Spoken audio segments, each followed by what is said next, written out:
Et salut tout le monde, c'est Immortal et bienvenue sur la chaîne pour une nouvelle vidéo hors série, vu qu'il s'agit donc d'un unboxing du film Camelot, premier volet, donc qui sortira dans 2 jours, le 24 novembre, donc c'est la donc sortie nationale. J'ai la chance de l'avoir donc en avant-première, donc je vous propose directement le unboxing de l'édition Epic, donc qui fera office de collector. Donc une édition vendue à 50 euros, hein, voilà, plus précisément 49,99 € pour pas dire 50, voilà. Sachant que le DVD simple est vendu, on va dire 20 euros, tout dépend du magasin où est-ce que vous allez, peut-être que vous pouvez l'avoir moins cher, je ne sais pas. Le Blu-ray simple, mais bon, chacun normalement est dans son propre boîtier en plastique, rangé dans un étui ou fourreau cartonné. Donc voilà, c'est une édition assez classique aujourd'hui, comme une belle présentation pour un film en DVD et Blu-ray, hein. Voilà, mais il n'y a pas de combo, comme on voit des fois, il n'y a pas de combo DVD Blu-ray dans le même boîtier. Non, le DVD est seul, le Blu-ray également.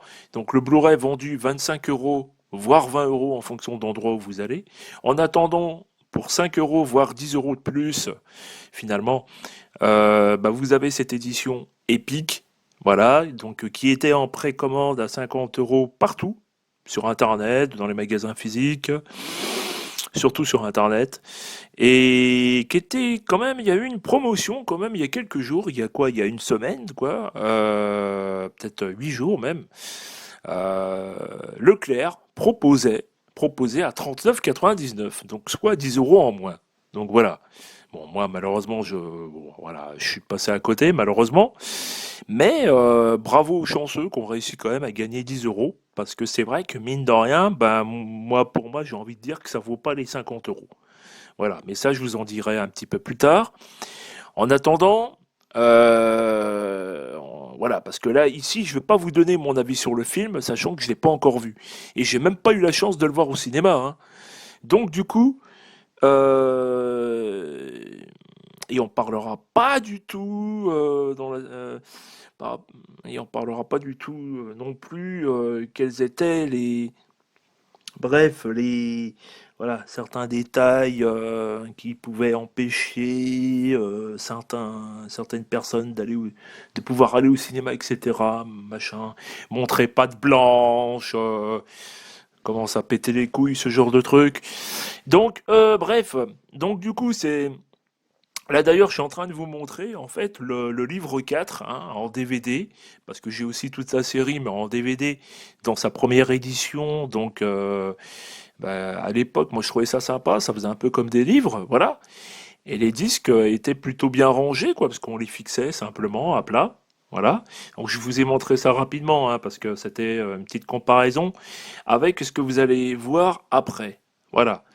Parce que justement, bon, moi je le sais déjà, là je suis en train de déballer, mais j'aime pas du tout comment sont rangés les disques dans cette édition du premier volet. Voilà, j'aime pas du tout. Je vous expliquerai après.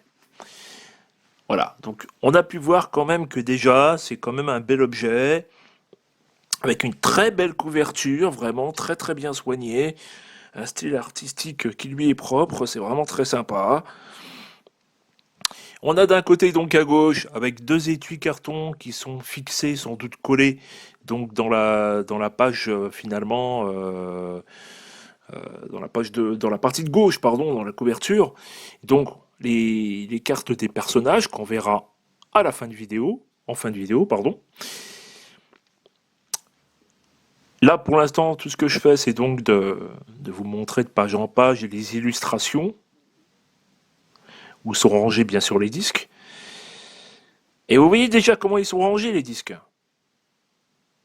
comme dans des étuis en fait. Voilà. Et moi, j'aime pas. Pourquoi? Parce que ça raye les disques. Je le sais. C'est des trucs que j'ai déjà vus. J'ai certains albums de musique comme ça, certains films. comme ça. Bon, je suis pas un gros collectionneur de films, tout ça, hein, mais j'en ai quand même un certain nombre, euh, etc. Et c'est une mode à la con, je trouve, depuis plusieurs années. Je sais pas, c'est en fonction de l'éditeur, c'est le bon vouloir de l'éditeur à proposer de ranger les disques comme ça connement, en les glissant. Bon, il y a peut-être un effet de style, je sais pas, pour certaines personnes, mais moi je trouve ça tellement débile. Et ça raye les disques. Donc ça déjà, moi pour moi, c'est un défaut de conception, selon moi, c'est tout, c'est un choix. C'est un choix, je pense, au niveau de peut-être pour qu'on voie un petit peu mieux l'illustration à chaque fois. Mais moi perso, j'aime pas. Moi, perso, j'aime pas. Alors, rien que pour ça, moi déjà, pour moi, 50 balles, c'est trop cher. Voilà. Donc là, on a vu sur l'illustration ou sur la photo où on voit le roi Arthur, on voit qu'on pouvait donc toucher la pièce en étain. Voilà, donc c'est-à-dire il y a un côté où on voit très bien la pièce en étain. Non, c'est pas qu'on la voit très bien. On peut la toucher, mais on la voit de chaque côté là, recto verso, dans son espèce de, allez, on va appeler ça un petit boîtier, hein, on va dire ça comme ça.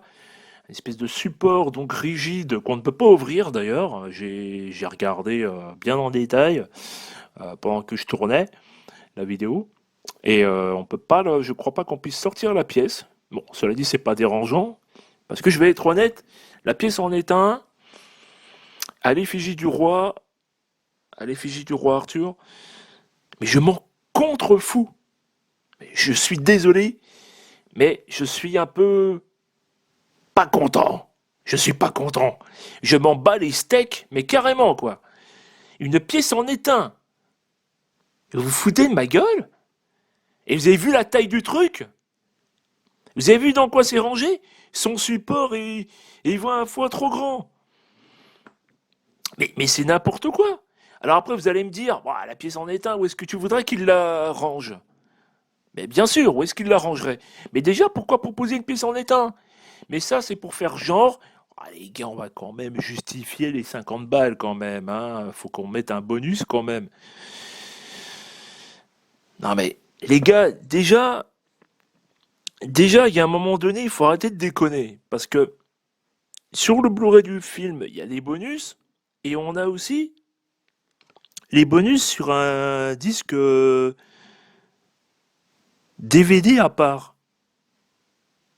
Donc, ce qui fait que déjà, on nous prend pour des cons, parce que les, les bonus DVD, les bonus, à la rigueur, les bonus, soit tu les mets sur un disque Blu-ray, soit tu les mets sur un disque DVD. Bon, là, c'est sur les deux au final. A priori, hein, je veux pas dire de bêtises, hein, mais d'après ce que je vois sur, donc, sur la feuille qu'on avait au dos, là, sur la feuille qu'on avait au dos, qui tient d'ailleurs à un fil, parce que c'est une petite pastille collante qui n'abîme pas d'ailleurs le dos du coffret. Je vous rassure. Heureusement, hein, j'ai quand même regardé. Apparemment, sur le Blu-ray du film, on a les suppléments. Donc, enchevêtrement, making of, 45 minutes et double regard qui dure 5 minutes. Donc, on a des bonus qui durent pour un total de 50 minutes. Peut-être un peu moins avec les génériques, les openings et endings, hein, je sais pas. Voilà. Tout comme pour le Blu-ray 4K et le DVD du film, on a le commentaire audio. Comme les bonus ne peuvent pas tenir sur un DVD, du coup, le DVD du film, eh ben, je veux dire, il n'y a que le commentaire audio. Et on a donc en quatrième disque les bonus qu'on avait sur le Blu-ray simple du film, on a les bonus sur un disque DVD. Donc en double en fait. Mais excusez-moi, hein, je suis vulgaire dans la vidéo et je suis pas content et voilà, mais coup de gueule quoi. Qu'est-ce que j'en ai à foutre d'avoir les bonus en double? Mais qu'est-ce que j'en ai à foutre d'avoir le film en double? Sur le principe, j'étais content en fait. Parce que je me suis dit, bon, le Blu-ray 4K, honnêtement, je peux pas le voir parce que j'ai pas de télé 4K et ça me sert à rien. Et même si j'ai même si j'ai de quoi faire en matériel, sinon il me manque quand même encore une télé en 4K. Donc déjà, ça me sert à rien. J'ai une 1080p, ça me sert à rien. Bon, à la rigueur, je me dis, je m'en fous. Comme ça, le jour où j'aurai bien vraiment de quoi faire pour lire des vidéos en 4K, j'ai déjà le disque du film d'avance. Donc ça me dérangeait pas. Moi, ce que je vais surtout regarder, c'est le Blu-ray du film. Le film en Blu-ray et je pense que je regarderai aussi de nouveau le DVD du film pour voir vraiment la comparaison, si le DVD est quand même de qualité aussi au niveau image. Bon, voilà. Bah après, les bonus, on les regarde qu'une seule fois, hein. S'il y a vraiment les bonus sur le film en Blu-ray, pourquoi je m'amuserais encore à regarder les bonus sur le disque DVD? À moins de prêter le disque DVD à quelqu'un? Le film que je puisse avoir en DVD en plus du Blu-ray, moi je dis oui, totalement. Parce que j'ai un lecteur portable, donc quand tu voyages et tout, c'est sympa. Et comme mon lecteur portable ne fait que DVD, à la rigueur, pour faire le côté nomade et tout, partir en voyage, même quand tu es quelque part avec soit un ordi portable qui a un lecteur DVD ou encore lecteur DVD portable que tu peux brancher aussi bien dans le courant, regarder sur sa batterie dans un train, etc. Ou même le brancher même sur une télé quand tu vas à l'hôtel ou je ne sais pas où. Voilà, pourquoi pas? Tu te dis, bon, ben voilà. Voilà, d'avoir des disques DVD, ça marche encore, hein, d'avoir pas mal de films en DVD, hein. On est une grosse population à avoir, même d'ailleurs, que des DVD au niveau des films. Moi, j'en ai pas beaucoup de Blu-ray. Bon, ça fait que quelques années que je m'y mets. Bon, ça encore, je dis pas. Le film en double comme ça, Blu-ray, DVD, y a pas de souci. Moi, les bonus, bon, on s'en fout. La pièce en étain, c'est joli comme ça, sans plus. Là, par contre, ce que je suis en train de vous montrer, du coup, et j'ai même d'ailleurs fini, les cartes des personnages, ouais, c'est sympa.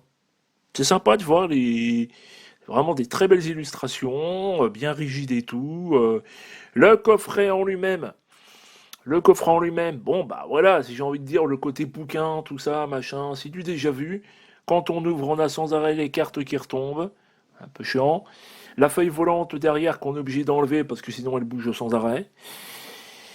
Le rangement des disques, ça c'est un petit peu chiant, je trouve, parce que finalement, bah, les disques peuvent se rayer au fur et à mesure si on fait pas trop attention, et même si on fait attention, moi je le sais, par d'autres packaging que j'ai, c'est pas forcément l'idéal. Voilà. Alors, pour 50 euros, est-ce que ça vaut le coup?